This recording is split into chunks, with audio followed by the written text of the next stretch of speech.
আসসালামু আলাইকুম এভরিওয়ান। আজকে কিভাবে পারফেক্ট পুডিং বানাতে হয় আপনাদের মাঝে শেয়ার করব। আশা করি পাশে থেকে দেখবেন। 500 গ্রাম দুধ জাল দিয়ে নিব।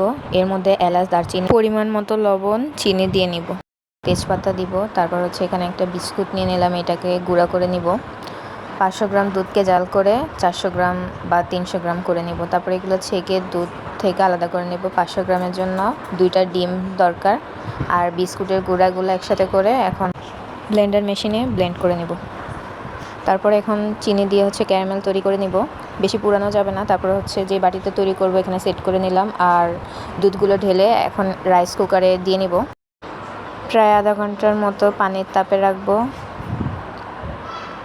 তারপর এখন এটাকে উঠাবো। দেখেন একদম পারফেক্ট পুডিং তৈরি হয়েছে। আপনারা এভাবে বাসায় ট্রাই করে দেখতে পারেন, অনেক সুন্দর পুডিং তৈরি হবে। সবাই ভালো থাকেন। আসসালামু আলাইকুম।